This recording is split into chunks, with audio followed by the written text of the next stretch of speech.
Thank you and welcome everyone. Today we'll be covering tricks of the donor screen, delivered mainly by Gary Lincoln. And as well as tricks, we'll be doing basic and overview of the entire donor screen and how to add a donor. So I'm hopeful this will be a good refresher course for all of you.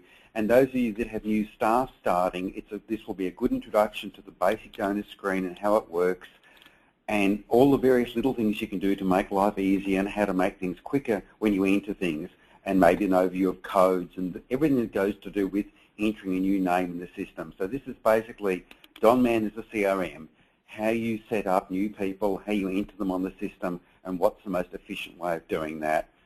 So I'm going to pass over to Gary now, who will take you through the donor screen.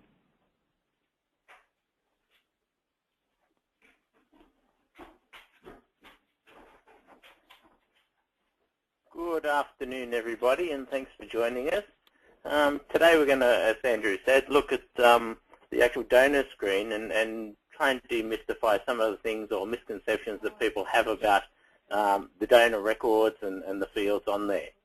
So if I just, from my start menu here, if I just go into donor entry, that will take me into the blank donor record, where I can find the record from this point here a number of different ways. For the people who are quite comfortable with using the system, and they'll probably find some of this is very low level and mundane, but bear with us, we'll get to Ava bits a little bit later. So on the main donor screen here, if I just wanted to find the first record in the system, I can click on the button down the bottom here, and that will take me down based on the donor number.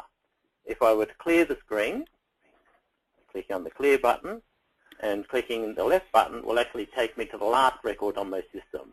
Okay, so basically the fields that are available for me to search on, I can either just type in a number and enter. The fields that you can see that are in blue, like the donor number, in this case the surname, the sort key, if per chance I had a company record, the company field will be in blue, the postcode, and also if there's an email address. The blue field indicates that that is an indexed field, which means if I've got the cursor in that field, I can page up and down through my records in that order. Okay. Not the best way to find them, of course, because if you put Smith in and you have to page up and down through all the records, it might take you a little while depending on the size of your data. So ordinarily, if I was on this screen just trying to find a person by name, I would use the multi-find button. Okay. So if I were just to clear my screen again, click on multi-find, and this is where, if I start typing in the name, click on the search button, and that will bring up the match, or in my case, or all of the matches that match what I put in the surname. At the top of the screen, you'll see there's two check boxes, one that says show results at end, and the other one auto wildcards. Normally there's the two that you would keep on, but normally I'd say take the last one off, because if you don't, when you come back into multi-find, it'll do the last search you did, which isn't necessarily what you want to do, because normally if you're coming in again, you are trying to find a new record. So if I then double-click on that entry, again, it will take me to that person's record. Okay. So the first number on the screen, as you can see, the donor number is incremented by the system automatically, and as soon as you create a new record, we'll just give you the next number up. Okay. The first thing we're going to look at is the little button, just next to the donor number, which lots of people see but nobody actually clicks on. If you click on there, it will actually give you a bit of an overview of this donor. So it's giving me a bit of a summary to say, look, there are relationship records, event records, and donations attached to this person. If I click on the plus, I can then start drilling down into the data a little bit more. So it then shows me from this donor I've had 44 donations, the total dollar amount, and each of the years that that person has given me donations in the past. If you then click on that, you'll get a much bigger view. Okay, so it's not quite the same as looking at the full donation history by clicking on the dollar sign at the bottom of the screen. It is purely that sort of overview that if you were, say, request prospecting or just wanting to get more of a quick view of the person without trying to decipher, which years they've given donations, you can certainly use the overview button for that. The notes will just show you that there are notes. It won't actually let you drill into the notes because of the complexity of having the full notepads, and they could have just about anything in them. Okay. So if I close that, the top right-hand corner of the donor screen is the user number field, and this is normally used in the case of if I were, say, at a hospital, I could use it for patient numbers, or if I was dealing with a telemarketing company or somebody else where I've got the option to send data to them and them send data back to me, this would normally have the other database unique ID, and that gives you that ability. You will notice that there's a drop box at the side of that field, and if you click on there, it will actually take you into another data file called the keys database, and normally that's utilized in the case of things like Everyday Hero and websites like that, where people may end up with multiple ID numbers. And that allows us to do an import of the data and try and match the person who's already on your system by the ID number that they've got. So sadly, when you do those sort of sites, you don't have one unique ID. A donor may have half a dozen or more IDs. From there, the first part of the screen itself is fairly self-explanatory, where each of the fields that you click into that are in red means that that's part of a drop-down list. So you'll see a button in that field, and then you can go in and you'll see a list of the codes that you can do. The title code itself is a little bit unique to all of the other codes on this screen, where if you put in a new title that isn't in my list, so if I look at my list at the moment and say, well, I don't have Professor on there. So if I were to say, change this one, and enter, the system will come up with this prompt, and I then get an option to add that to my my drop-down list, and that is the only field on this screen that you can do that with, because titles sometimes are a little bit out of the beam, or you might have something that you haven't utilized before, whereas most of the other coded fields you'll see on this screen as we go through are part of something that I have to set up beforehand and then utilize. Because otherwise, if everyone starts creating their own codes, I'm certainly going to get to the point where my data's integrity starts to lose or gets very loose.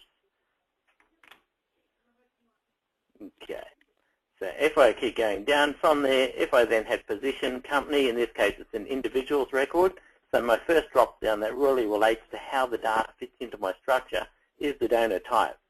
So if I bring up my list here, okay, so this is where I can have all sorts of donor types, and in this case you can see I've got old code 1, 2, 3, etc., which really don't have a place at this point of the database.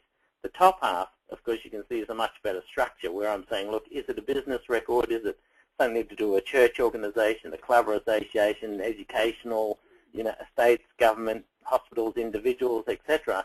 So this is where you'd normally have the top level of your code structure. You wouldn't have, like 50 codes at this level here, because your database becomes a little bit unwieldy. On this drop-down list here, you'll see the sort by field has basically got a C or an S in it, which means that this next field, the sort key field, if I just cancel there, will be automatically generated based on the surname, and in this case there's nothing in the first name. But if I were to change that, so let's call that Ross, and enter down, the system will automatically generate the sort key, as you can see, and in this case it's the surname or most of the surname and the first 4 initials of the first name. What this allows us to do is deduplicate the records based on a field called SoundX, and it also means that when I do reports or receipts or anything like that, the system knows that it's either the organization name or the company field, or it's the person's name that needs to be on the report or the receipt. Okay? So there may be cases in your database where you have the same person's name at the top of the screen, but one may be an individual record, and the other one may be that person representing or sitting in a position at a company. So you can't always deduplicate just by the surname.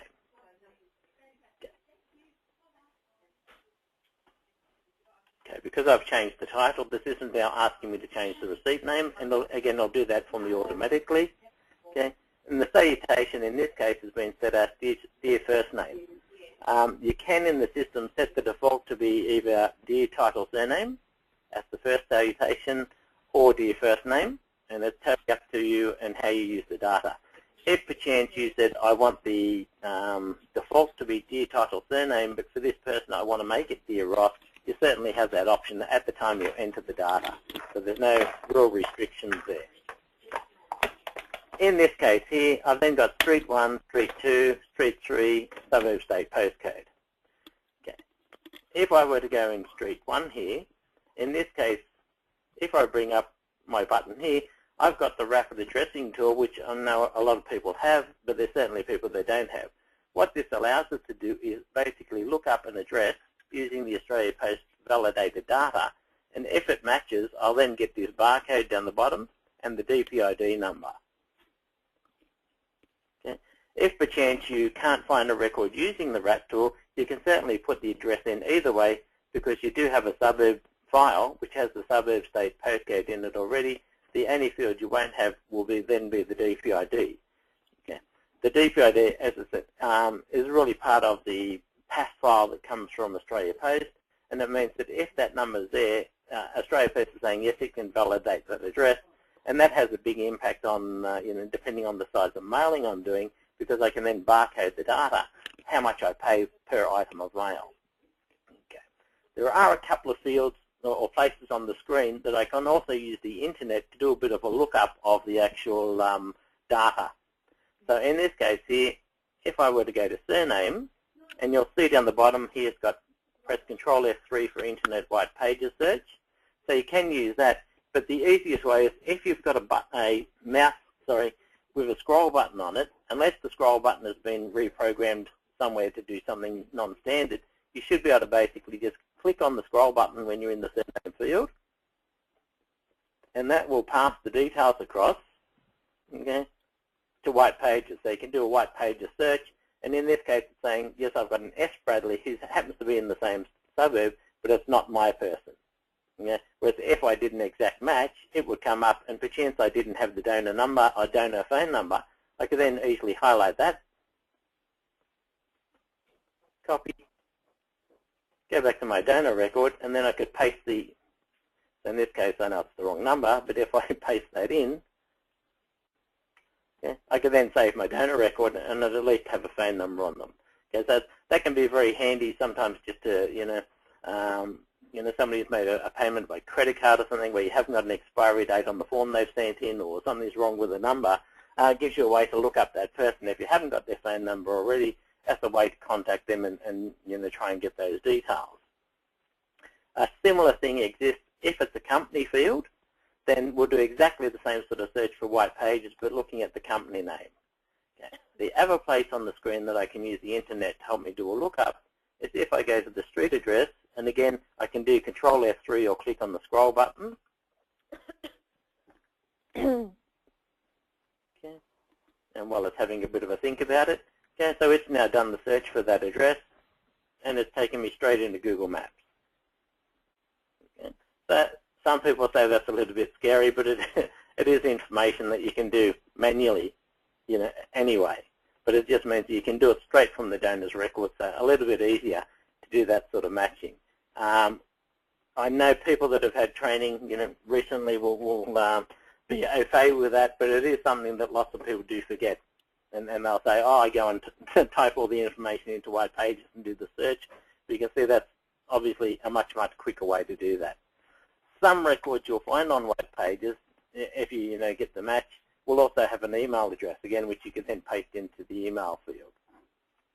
As soon as I've now put the record in, if perchance I was using the RAT tool but couldn't find the address and couldn't match it, if I just put the address in, I can still always link into the postcode file and find the postcode.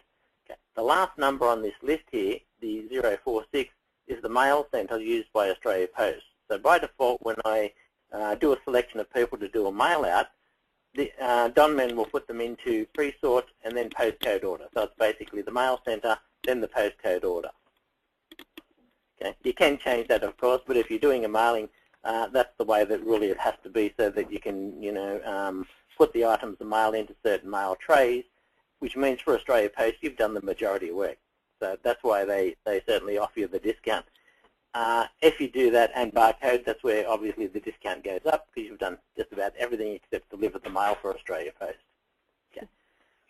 So the fields from there, as we go down, the email address, telephone work, home, fax, mobile numbers.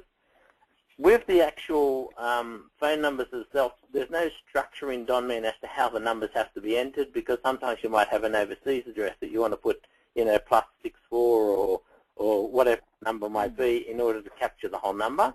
So Donman doesn't force you to put it into a certain structure, but ideally, if you do numbers like this one here is showing, where I've got the STD code space 4 space 4, and especially if I do mobile numbers, might have 04,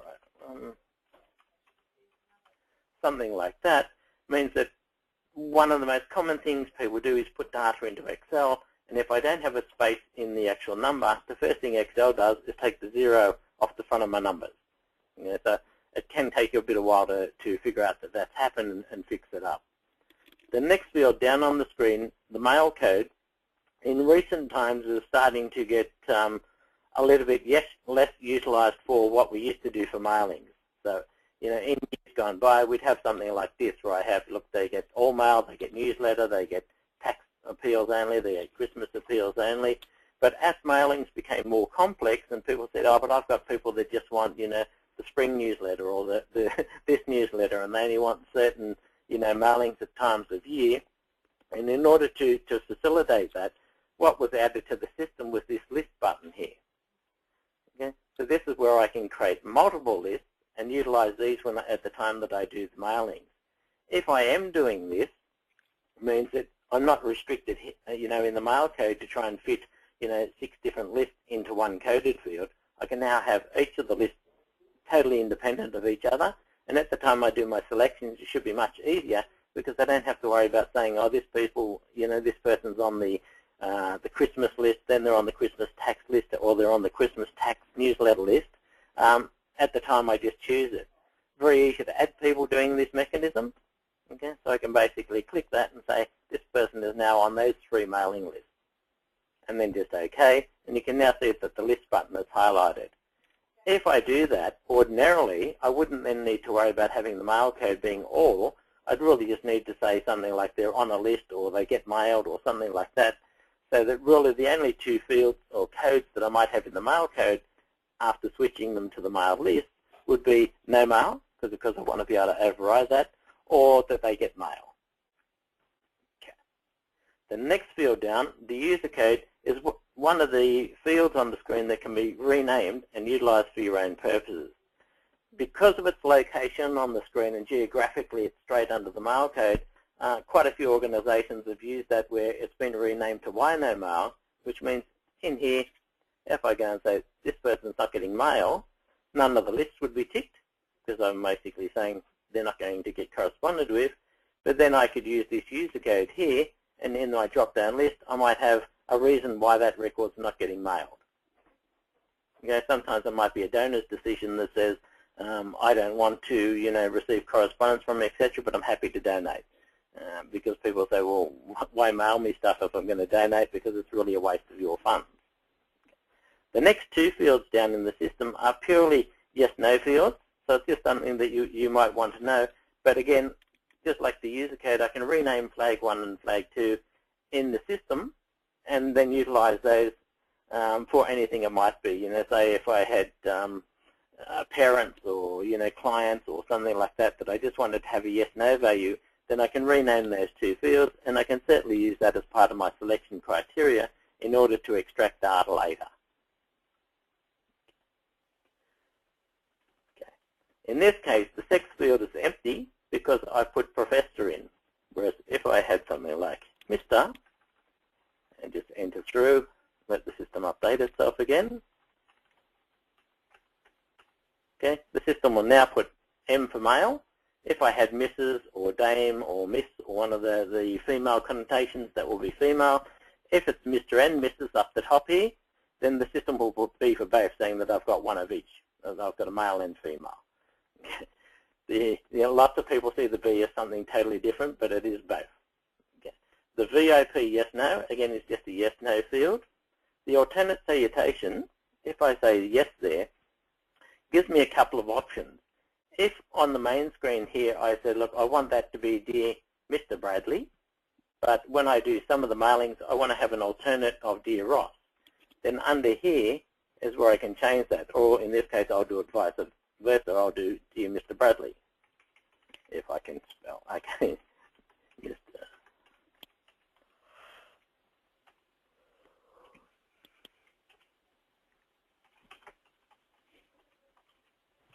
Okay. So I could then enter the data, something like that. What that allows me to do is at the time I extract the data to do a mail out is have just the initial here, or in the case of a couple I can have both names, or anything I like, because it is purely an open text field. The problem lots of people find with entering data, especially where you have people with different surnames or any of those sorts of things, is because you've got to have title, first name, surname, because primarily that's how we sort records or find them. You can't just put everything in higgledy-piggledy. But as far as addressing goes, I can utilize these fields to sort of get around that problem. The first field on this screen, the include in non-duplicated mail, can be utilized in the case where I've got a number of people maybe at the same company or in the same family, that I would then choose one of the records and say, yes, include this in the non-duplicated mail, and then I might have something like, so I might then change that to be the alternate citation, including the other members of the family. On the other person's record in that family, I could come in and say, no, don't include this record when you do that sort of non-duplicated mail. Now, I know there are quite a few organisations that are utilising that, but for the majority of people just say, I didn't know it was available, but it is something that you can utilise. It just takes a little bit of discipline to make sure that we put the records in properly. Okay, the gift in kind code is basically yes, no, which if I say yes, will put me into the kind code underneath, and this is where I can have a drop-down list to say these are the sorts of things that this person does for me in kind. So at this point on the screen, it's not going to tell me, details of what the person's given me in kind or anything like that. Normally, I could process that as a donation, which is something we're not going to look at today, but basically I put that through, and one of the options when I process is to do an in-kind batch, which means the system won't allow me to put a dollar amount in, so it doesn't conflict with my financial reporting or anything like that, but I can at least indicate on the person's record that they are someone who gives me gifts in kind, what sort of gifts they give, because I can then utilize that if I wanted to pull up all in-kind givers. The acquisition date up the top right-hand corner here is the date that you create the record. Okay. Anything from there will be the initials who changed it, in this case that's mine, and the date the record was last updated. The no mail until field is something that gets around the problem where, sorry, if I go back down to the mail code here and said, okay, this person at the moment I've got all, but they are on my newsletter, my spring, my winter list. But this person then rings and indicates to me that they're going away for an extended period of time and don't send them any mail. The last thing I want to do is come in and change this to be no mail, remove them from all the lists, because I'm not going to, in all chances, come back or remember to come back and update this person's record on the date that they've said they might return. To get around that problem, what I can do is put a date in here of their expected return. So if they said, look, we're going away for a month, then all of the date fields in Donman, if you put T, will be today's date. So if in this case I said T plus 30 and enter, will show me the date roughly a month from now, so 30 days from now. Okay? So every date field in Donman will work exactly the same as that. If you didn't do that and just double click, again, you'll get the actual calendar where you can choose a date from there. But for most things, people will either tell you the date, so you can just type in the date physically, but if they give you just an estimate, you can certainly use that to, calculate the date. Date of birth is a lovely field, good for, bequest prospecting and things like that, but it is getting harder and harder to get because, the more we use electronic information and things like that, it's something that people are hanging on to say, look, this is really the last bit of my information that not everyone needs to know. If we did get it, of course, then we could have, an ability during an appeal selection to find, how many people we'd actually had in certain date ranges or age ranges, so we could, maybe bequest prospect or see if people were, under 18 or, whatever it might be. But as I said, it is getting something that the majority of organisations certainly are finding harder and harder to get. The donor source is the next drop-down list, again indicated by the red field. Okay? And this is where you would then have a whole lot of different codes to say these are the sort of activities that we're doing that are bringing people onto the database, whether it comes from online or from events or from mail-outs or advertising, whatever it might be. ideally when you create the record, you want to know where it came from to be on your database. If you do have memberships where people are paying an annual subscription, then we can have the member yes/no flag set, and then you can have different sorts of memberships or different sorts of levels.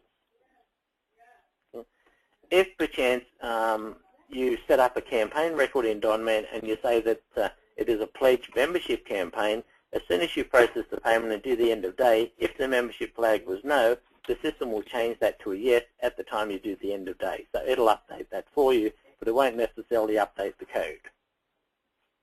Okay. The user code 2, the next field on the screen, is another field that I can rename on the screen and use for my own purposes. So basically, you just rename the description on the screen, and I can then create a list of whatever it was I wanted. So in this case, these are religion codes. So if I renamed it to religion, then I could have a code like that, but it can be utilized for just about anything at all. The region code in the system, lots of people will find that their region code is called something different. It might be auxiliary, it might be all sorts of things that people have utilized it for. It can be used two different ways. One is as a standalone field, where it's basically whatever I call it, it has a yes/no value and has a drop-down list in it. The other way I can do it is to link it into the postcode structure, basically, so that when I put a new person in, it will automatically change the region to be different geographic regions that I'm trying to utilize. Sometimes organizations set up their own regions based on postcode areas. Sometimes if we're reporting to a Department of Health or any of those sorts of organizations, if I've set up the regions matching the Department of Health, means that when I change a donor record, it will automatically update that region code. The other ability we've got with using this field that way is that this is something I can pass automatically at the time I'm processing donations. So that means that I can then do a report broken down on my regions for my campaigns. Okay, so I can do it based on the ledger code, or I can just do it based on the region itself. The bought goods yes/no will update automatically at the time I process payments if I've set the campaign up to be a sales campaign. So there's not normally anything you need to do in that field itself. The extra codes down the bottom, there are 8 of these available, and when I click on the drop-down list, it could be quite a long list, because for each person I might have a list of 50 different codes in here, but for each person I could then choose one or multiple of the codes. So if I said this code here, okay, they're on my calendar list. Yeah. So whatever it might be, you can see that they're in no particular order. In this case, I've only done it alphabetically because it's by sheer luck, because I'm adding these at the time. But when I do the searching, the system has the ability to search the whole 8 of these codes to find the code that you're looking for. Okay. So lots of people do utilize that.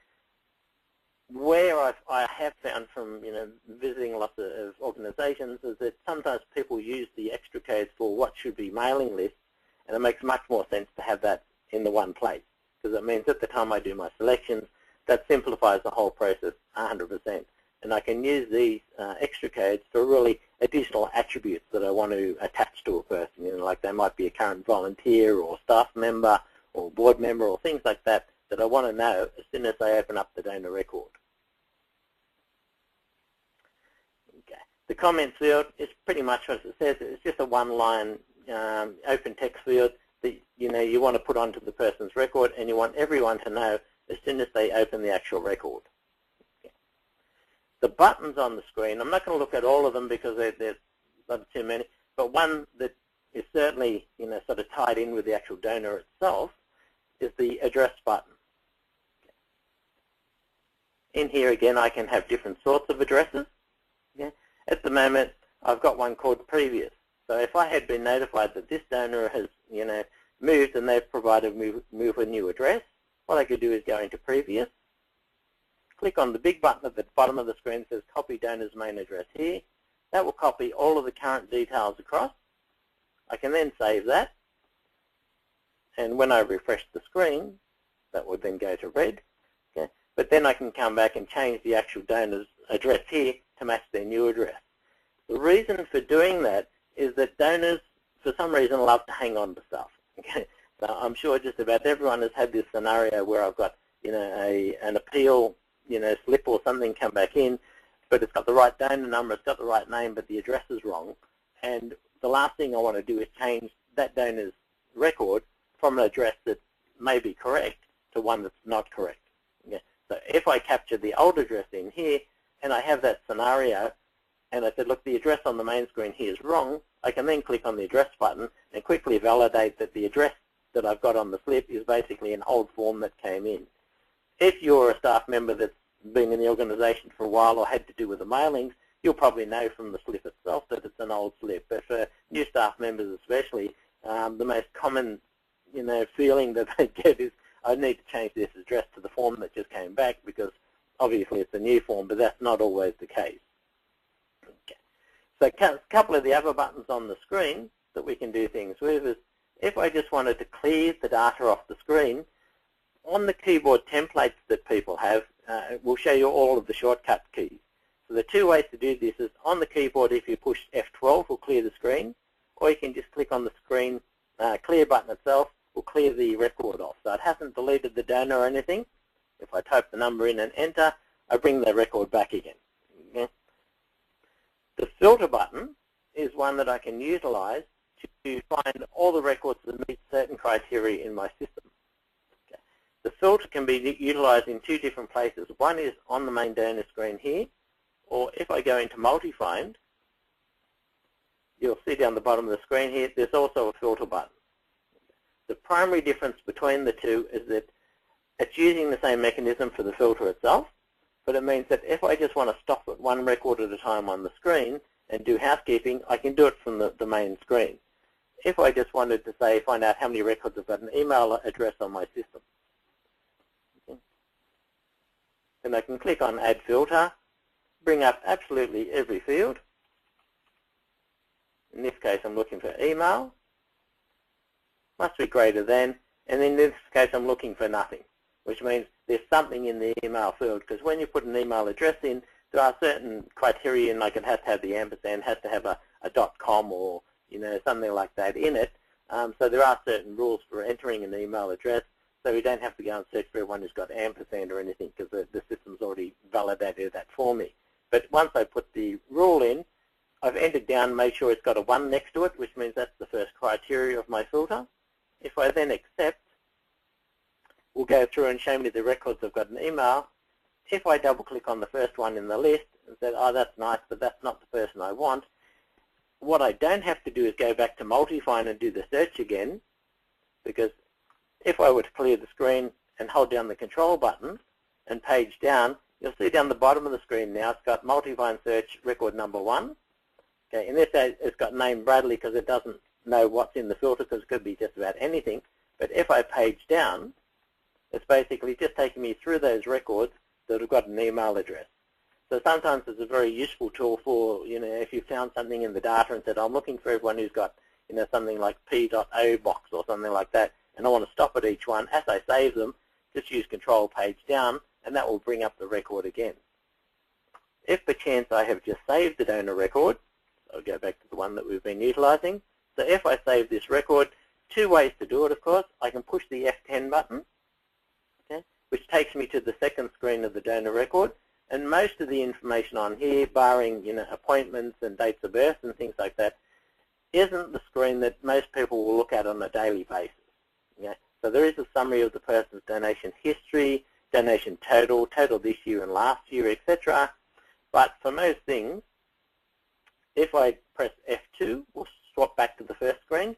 But if I were to right-click on the Save button, will save me looking at the second screen again. So if I know that, look, I've just changed an address or added a phone number or email or something like that to the donor's record, and I want to do a quick save, just right-click on the Save button, and that will basically do the record. If you want to bring back the same record that you've just processed, you can do Shift F10, and that will bring up the last record you saved. Okay, so it doesn't matter what the number is, and if you said, oh, I forgot to do something on that person's record, then that's a way that you can bring that up again. Okay. If I had a record that had an email address, so if I put an old one in here that lots of you would have utilized in the past. Okay, so you can now see that it's saying when I've put the record in, it's checking for duplicates. Okay, the two places that this will happen is when you put an address in, as soon as you get to the postcode and save or enter, the system will automatically check for duplicates based on the name and the suburb state postcode combination. When you put an email address in, it will also check for existing records based on has it got the same email address. So if in this case I've gone back and entered, say yes, it will then show me other records that have also got that email address. Yeah. So they're the two places in the system that will automatically do a duplicate check for you. If I have got an email address, because in this case I haven't saved the record, but what I will be able to do is click on the email address. I can then enter a topic, and I can automatically basically paste the email address and the subject across to Outlook. And I've also then got the option to add a contact record to this donor's history. Okay. The two places you can do that are the email, okay, which in this case you can see is now trying to start up Outlook. If I do letter, very similar sort of mechanism. If I just put test in this case, okay, it will copy the details, actually see them there into the clipboard. So if I were to go into Word or anything at all, I can just paste that, and that will be in exactly that format. So I don't have to copy and paste every field as I go across and do lots of alt tabbing. Okay. So in a nutshell, and a very quick sort of look at what is on the donor screen and you know what some of the fields are used for, that sort of brings us to a conclusion of that. And I think what we'll do now is hand back to Marla, and we'll do some questions and answers from there. Thank you for your time.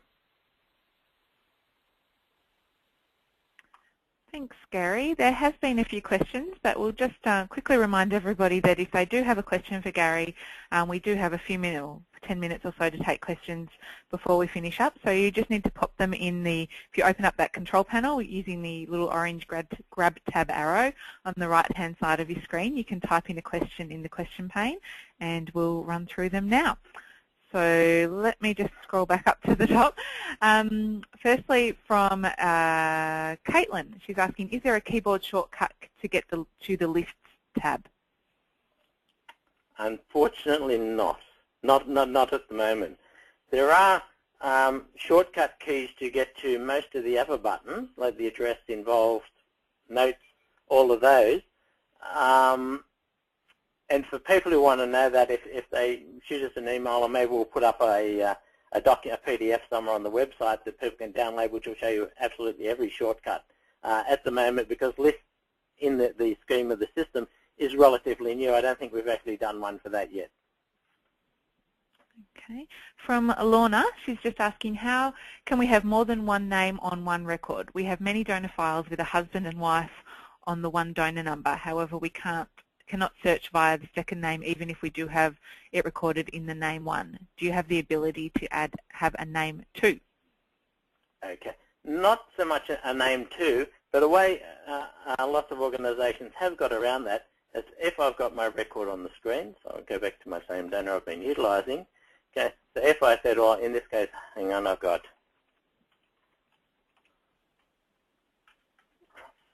maybe if I put an and in there will help. Okay, and in this case, Shirley had a different surname, so that's the most common scenario. Okay. One way around that is to use the second address field, where if I had one in my drop-down list here called partner, in this case I'll just do the street one, copy here, okay, so then I could take Ross out of this, and if her name was Smith to say, then I can put that in, because when I search in multi-find, it'll search the donor records, the prospects, archives, and it'll also search the second address file. So it's fairly useful for searching records when you've got that scenario of two people, or sometimes you might have a business record where you might have the CEO or a high-ranking person in that organisation on the main screen, but you might have the PA details in the second address, and you can still find the main donor based on the name that's in the second address. Okay. few more questions coming through, so don't go away, Gary. Oh. Next one is from Rebecca. She's just asking where you can get the keyboard template from. If you shoot an email, we'll try and get some to you. Just send it to email tech support. Yep, tech support, all one word, at advsol.com. Okay. For most organisations, if you can find, sorry Marla, if you can find your printed manual, there's normally half a dozen or more that are always left in the manual itself. Okay. Melinda's asking, when you press the clear button on the first screen, will that save any changed information, or will it go back to the original information? No, it won't save, but if you've changed the information on the screen and you go to clear, you will get a prompt saying, are you sure you want to clear this? If you haven't changed anything because you're just looking at it, it'll just clear it straight away. But when you change the information on the screen, and the reason the sort of system does this is, one of the easiest things I have to do in Word or in Windows is, if I'm on that field and perchance hit the space bar and go, oh, damn, I've just lost my street 1, by clearing the screen, okay, so you can now see I've got that prompt. So I'd say, yes, I want to clear the screen. If I go back into the record, because that hasn't actually saved at that point, it means that I can pull the record back up as it was before I did anything. Can I come in here? Can you hear me? You certainly can. You can answer some questions. Good. I was just going to say there are a couple of points in the donor screen when automatic save occurs. So if you continue past the bottom of screen 1, for example, then it will do an automatic save. If along the way you click on the notepad and some of the other buttons, in order to create notes it needs to do a save. So there are a few points where it will in fact save. But the safest thing, of course, is never to clear the record. If you haven't saved, you shouldn't clear, because clear generally means nothing will be saved. But there are a few points, and if you continue on till the end, that it will in fact save, just as a sort of safety thing. Okay. Next question was from Jenny, and she's asking, earlier when Gary mentioned the white pages and map function, she missed how you got that up. Can you just show that quickly again? Yes, absolutely. The two ways to do it, click into, say, the surname field. Next, you can see down the bottom of the screen now it's got Control F3 for Internet White Pages Search. Or if you've got a mouse with a scroll button, just click scroll button down like you do the left and right button. Okay, and it will pass the information across to white pages. Oh, congratulations, lucky me. Okay. Next question from Asha was, how do you select just one extra code on a query? Saying it gives her 8, gives her all 8. Depends. If you're doing it with a selection file, it's already built into that program to do it. If by chance you're doing it with a filter, and this is something that lots of people do get caught on, I'll clear my screen. If I go into multi-find, clear that. Again, I'll kill my filter off that I've done earlier. Okay, so it's not a big secret, but it is something that traps people. So if I go down to extra code, you'll see extra code 1 to 8, and then there's a field called extra codes. So if I want to search the whole 8 extra codes, which is normally the recommended option, so then I do extra codes must contain the code that you're looking for. Okay? If you don't do that, you'll only get people that have only got that one code in, say, code 1 or something like that. If you search utilizing it this way, then it'll search the whole 8 extra codes for what it is that you're looking for. Okay. Next question from Genevieve. Is there a way to search for part of a surname or surnames containing XYZ? Yep. If you go into multi-find again, if I bring that up, okay. And this is more utilized in the case of companies, but if you use the wildcard and do something like that, then I can search, and that'll search within the whole field. Because sometimes when people put companies in, they might put, the trust company, or they might put trust company of, or anything like that. So if I utilize that, in this particular case it hasn't worked for me, but normally that will work where you can Gary, you've got auto wildcards on. Take auto wildcards off.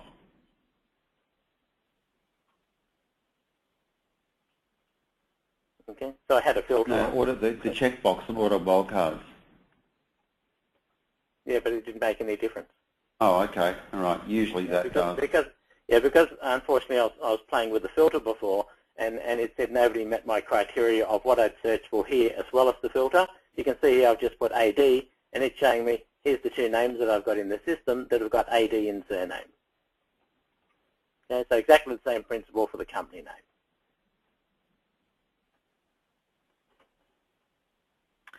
Okay, a couple of people have just suggested that a PDF of the shortcut keyboard shortcuts would be helpful. So yep, we might be able to put that on the tech support community even. Yes. Or yep. next newsletter maybe, a link. Absolutely. Can always do that. Yep. Okay. Next question was from Belinda. Is the contacts button the only place to store contact information? Where is the best place to enter extra information about the donor? For example, notes? Well, if it's notes, then you'd utilize the notes area. Yeah, because in notes you've got the 4 different notepads available, and whatever yours are called. But for each one, if you've got information you want to put, pardon me, you can click on Insert Date. We'll put today's date and your initials. And from there you can either just enter a note, or if you've got a document that you want to attach to the person's record, you can click on Insert Link, and basically just go and browse for the file. Yeah, and that will then put a, so if I did something like that, okay, it will then put a shortcut link to that document. So the document could be anywhere on my server, and if I double click, then that will open up the file. So it could be a PDF, a document, a spreadsheet, whatever you want to attach to the person's record. Okay. If I save, then the notes is highlighted. I can go back in at any time. Okay, still a few more questions coming. When you have a second, this is from Jenny, when you have a second address name, how then can you mail merge a receipt letter to both names on one receipt? Well, you can't. If you're mailing to both names on there, then normally you would put that onto the donor record here. Okay, so you might have, okay, so it's Ross and Shirley. Okay, but if I have it like that, so it might be Mr. and Mrs. etc. in the title, but if I had something like that to get around the problem, I've got the two names. As you said before, I can't then easily search for Bradley. Okay? But then I could have the second address where I had Ross Bradley's name in here, where the same address is, and I can utilize that. Okay? But that's where I'd also then use the alternate salutation fields to get it into the right format. So it became, because if you put Mr. and Mrs. there, or Mr. and Miss, it's not going to essentially put the data together correctly. Yeah. But if I use the alternate, then I can get around that because I can put Mr. Ross Bradley and Miss Shirley Smith, whatever it might be, and at the time I process the payments for receipting, or even if I'm just doing a mail merge for letters, I can then use the alternate salutation fields instead of the one on the main screen. If you particularly want to have mailings going to both individuals as separate mailings, perhaps something specific like memberships where you really have to give them both a letter, then you might have to have them both entered as separate records, but use the relationship system to relate them as husband and wife, and optionally maybe make one of their mail codes no mail or a family mail code, so that you're careful about not mailing them unless it's a membership mailing.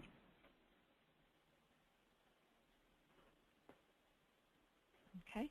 The next question is from Adrian. Where can we change the user code to another name? Okay, to change the defaults in here, and not everyone will have access to this, depending on your access levels to Donman, but and really I'd say 99% of people know. But if you go into Modify History Archive, so basically via the main menu, you'll have your organization name, then you'll have fundraising. Then if I go down to Modify History Archive, you'll see in here Modify System Defaults. So if I go into that screen, so you can see here this is where all the fields are that I can rename. So if I wanted to rename the user code here to no mail, I can do that there. Save the settings. screen now. Okay, so you can see under the mail code it's now called Why No Mail.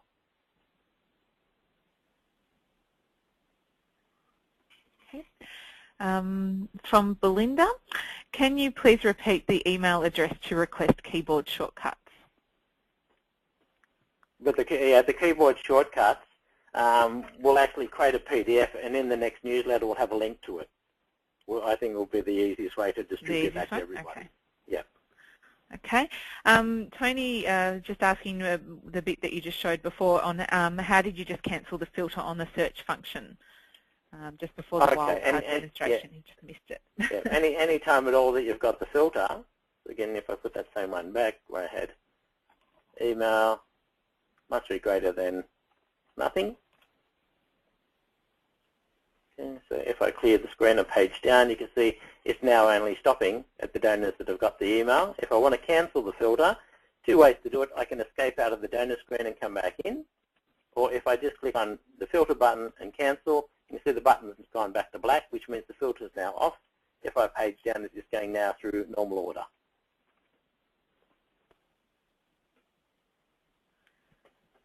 Okay, and last question is from Gemma. I'm not quite sure of this one. How can we overwrite the second previous address data?